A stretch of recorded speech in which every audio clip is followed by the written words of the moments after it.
नमस्कार, capital TV देख रहे हैं आप। मैं हूं आपके साथ पूजा। ब्रेकिंग नाउ में बड़ी खबर आपको बता रहे हैं। बिहार विधानसभा चुनाव के पहले चरण में हुई बम्पर वोटिंग से महागठबंधन में हलचल मचा हुआ है।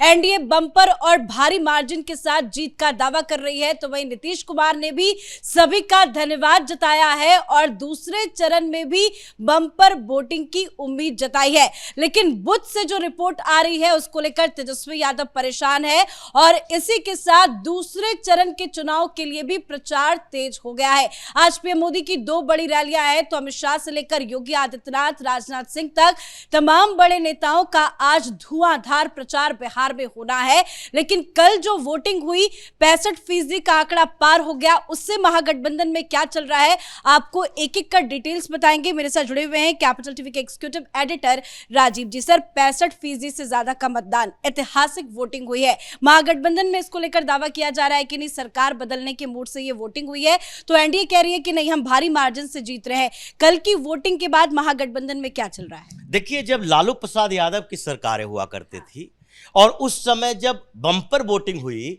तो लालू प्रसाद यादव ने चमत्कार कर दिया। और नीतीश कुमार के समय अगर प्रधानमंत्री मोदी के इतने रैलियों के बाद जब बम्पर वोटिंग हुई और सारे रिकॉर्ड पहले के तोड़े जा रहे हैं, तो कुछ लोग जो मीडिया में बैठे हुए हैं, कुछ सेफोलॉजिस्ट जो कि पता है उनको कि क्या होने वाला है, लेकिन उसी तरीके से अनभिज्ञ बने रहेंगे जैसे राहुल गांधी का खेमा ये जानकर भी अनभिज्ञ बना रहता है कि वोट चोरी कोई आधार नहीं है चुनाव हारने का, लेकिन फिर भी वोट चोरी का आरोप लगाता है। इन लोगों ने वही स्ट्रेटजी बनाई कि देखो, अभी तो पहले चरण का चुनाव है, अगर हम ये परसेप्शन बनाने की कोशिश करें कि नहीं नहीं महागठबंधन या तेजस्वी यादव हारे नहीं हैं, प्रथम चरण के चुनाव में जो वोटिंग बढ़ी है उसका नतीजा महागठबंधन के पक्ष में आएगा, ताकि अगले चरण जो दूसरे चरण के चुनाव है उसमें इसका प्रभाव पड़े और राष्ट्रीय जनता दल को ज्यादा सीटें मिले, राष्ट्रीय जनता दल के पक्ष में थोड़ी हवा बह जाए। और अभी जो कंफ्यूज लोग हैं, जो तेजस्वी यादव के साथ खड़े नजर नहीं आ रहे, वो भी तेजस्वी यादव के साथ खड़े नजर आए। ये पूरा परसेप्शन की लड़ाई है, लेकिन वास्तविकता कुछ और कह रही है। अगर तेजस्वी यादव को लगता, अगर महागठबंधन के नेताओं को लगता कि पहले चरण की वोटिंग के बाद उनकी स्थिति मजबूत हुई है, तो वो अपील करते नजर आते कि और बढ़ चढ़ कर वोट दो। वो अपील तेजस्वी यादव की तरफ से नहीं है, ये लालू परिवार की तरफ से नहीं है। राजद के नेता तो बैठकें कर रहे हैं, वो कल से ही आरोप लगा रहे हैं स्लो वोटिंग हुई, स्लो वोटिंग हुई। अगर स्लो वोटिंग हुई तो ये स्लो वोटिंग में अगर 65% हो गया, तो अगर तेजी से वोटिंग होती तो क्या 80% वोटिंग होती? इसका मतलब है कि इन लोगों को कल से ही पता था, जब वोटिंग शुरू हुई थी उस समय से पता था कि अभी जिन वर्गों के ऊपर हम दांव लगाने की कोशिश कर रहे हैं, इनका पूरा कोर वोट बैंक किसे बनाने की कोशिश किया।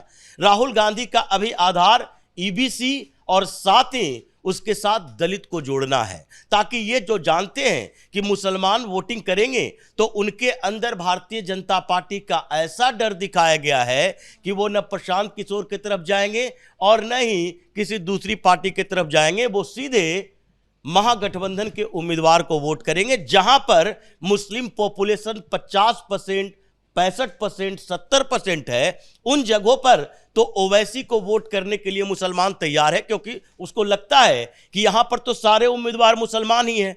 अगर कांग्रेस का उम्मीदवार मुसलमान है या जहां राजद का उम्मीदवार मुसलमान है और दूसरी तरफ ओवैसी भी मुसलमान उतारे हुए है, जनता दल यूनाइटेड भी मुसलमान उतारे हुए है, तो उसके दिमाग में ये कंफ्यूजन नहीं है कि यहां से जीतने वाला कैंडिडेट कौन होगा, वो तो मुस्लिम ही जीतेगा। इसलिए वो मुसलमानों का वोट वहां पर ओवैसी के पक्ष में जा रहा है। जहां पर 25 से 30% मुस्लिम हैं, वहां ओवैसी 10 से 15 हजार वोट लेकर आ रहा है। कुछ तो उसके कैंडिडेट का असर है, और इसलिए इन लोगों ने जो बात करनी शुरू की कि 65% और इसमें कंफ्यूजन हुआ, ये आज के बाद हुआ है। ये कल रात भर ये बेचैन रहे, कल रात भर इनकी मीटिंग चली और राहुल गांधी के साथ तो तेजस्वी का मारधाड़ भी शुरू हो गया कि देखो भाई, तुमने जो बातें कही, तुमने जो वादे किए, तुमने जो बात बार बार अपने कार्यकर्ताओं नेताओं के साथ करी, उन बातों का असर यही हुआ है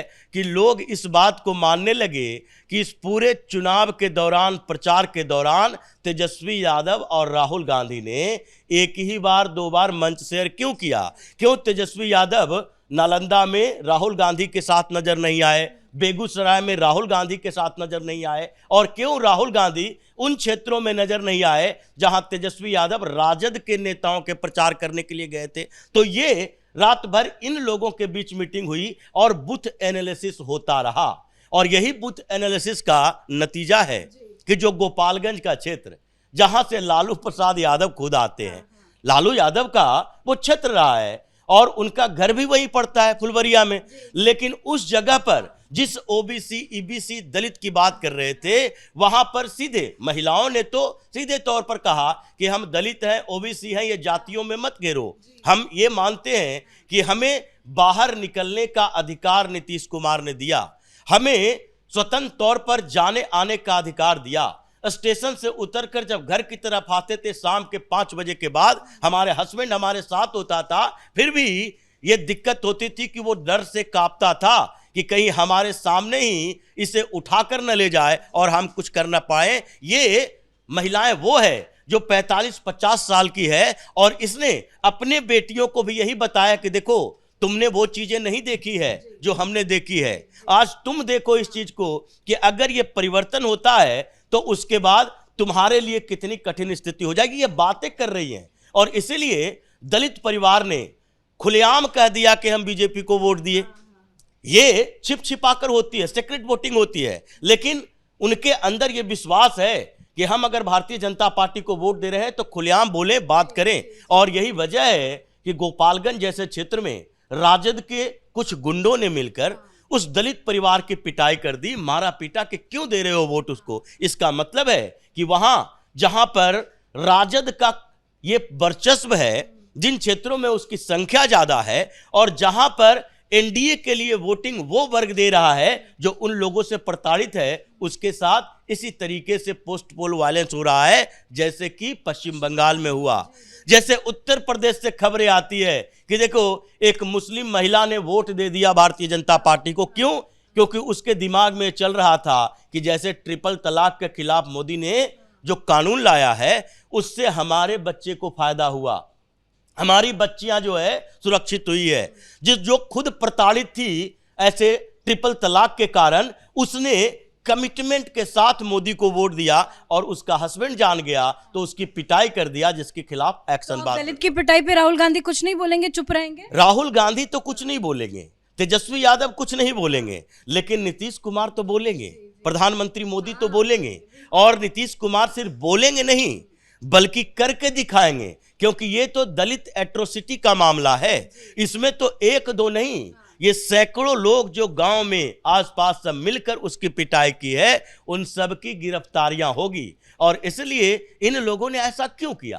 क्योंकि रिपोर्ट सामने आई और रिपोर्ट अलग अलग डिस्ट्रिक्ट से आई, आरा से आई, और जहां से ये पता चला कि सीपीआई एमएल वालों ने ये राजद के साथ गेम कर दिया।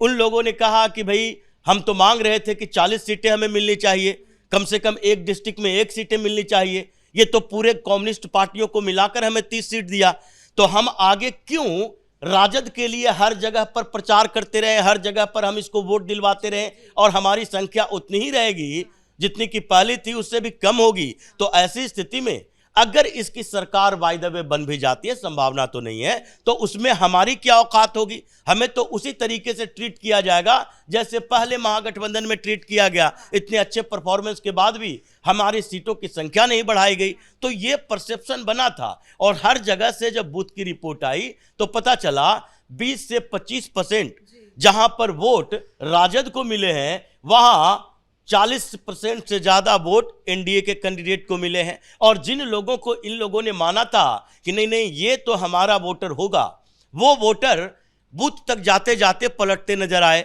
इनके पोलिंग एजेंट की रिपोर्ट है। इसीलिए तो राहुल गांधी के और तेजस्वी यादव के बीच जो ये हंगामा चल रहा है कि अगले चरण में भी हम तुम्हारा सपोर्ट नहीं करेंगे, ये आपस में मारधाड़ कर रहे हैं, झगड़ा इनके आपस में है। और नीतीश कुमार फुल कॉन्फिडेंस के साथ कह रहे हैं कि वोट परसेंट बढ़ने से इन लोगों के खेमे में ये जो उत्साह थोड़ी बहुत दिख रही है वो कुछ दिन में मातम में तब्दील हो जाएगी।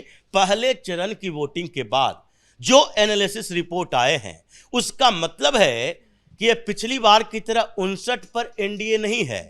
जो इन सीटों पर 61 सीटें महागठबंधन को आई थी वो 59 सीटों पर एनडीए नहीं है, बल्कि इन सीटों पर 85 सीटें ऐसी है जिसमें एनडीए जीतती नजर आ रही है। और उसके बाद ये आंकड़े थोड़े बहुत बढ़ जाएं, अगर 90 पार कर जाएं तो बड़ी बात नहीं होगी।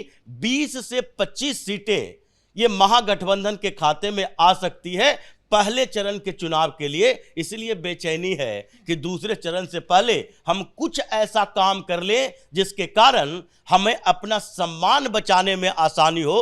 तेजस्वी यादव का कैरियर तो इसी पे टिका है कि अगर पिछली बार की अपेक्षा सीटें सीधे घट गई, जैसे नीतीश कुमार के साथ हुआ, ये 70 की संख्या से 43 पर आ गए, तो उसके बाद उनका मोरल डाउन हो गया था। आरोप उनके ऊपर लगने लगा कि अब इनमें नेतृत्व की क्षमता नहीं है, तबीयत खराब है, बीमार है, डिसीजन नहीं ले पाते हैं। वो स्थिति तो तेजस्वी यादव के साथ भी आएगी और अगले चुनाव तक लालू प्रसाद यादव का क्या होगा ये कौन जानता है। और उस समय अगर लालू प्रसाद यादव बीच में कोई दुर्घटना हो गई तो उसके बाद तो तेजस्वी की पार्टी अपने आप में बिखर कर टूट कर रह जाएगी। मीसा भारती अलग, रोहिणी आचार्य अलग और तेज प्रताप अलग, परिवार में कलह अलग, और ये जो राजद के कुछ नेता घात लगाए बैठे हैं, लालू प्रसाद यादव के कारण चुप बैठे हैं, वो भी तोड़फोड़ मचाना शुरू कर देंगे। बिल्कुल, धन्यवाद सर जानकारी के लिए। तो कल बिहार में पहले चरण के लिए वोटिंग हुई, 65% से ज्यादा का मतदान हुआ, जो कि काफी ज्यादा ऐतिहासिक रहा। और जिस तरह से वोटिंग हुई है उसको लेकर एनडीए में काफी ज्यादा उत्साह है, कॉन्फिडेंट है, लेकिन महागठबंधन अंदर ही अंदर काफी ज्यादा डरा हुआ है। हालांकि ये नैरेटिव दिखाने की कोशिश की जा रही है कि लालू यादव का कमाल है, तेजस्वी की अपील का कमाल है, तेजस्वी ने वीडियो शेयर किया, उन्होंने जनता का धन्यवाद किया, लेकिन अंदर खाने तेजस्वी काफी ज्यादा परेशान है, क्योंकि बूथ रिपोर्ट जो सामने आई है उससे महागठबंधन और खास करके आरजेडी की हालत काफी ज्यादा सस्ती नजर आ रही है। अब सेकंड फेज के लिए वोटिंग होनी है, जिसको लेकर प्रचार भी तेजी से चल रहा है, लेकिन दूसरे चरण के चुनाव से पहले ही महागठबंधन पूरी तरह से हार चुका है। इस बड़ी खबर में मेरे साथ फिलहाल इतना ही। कैमरा पर्सन राजकुमार के साथ मैं पूजा, कैपिटल टीवी।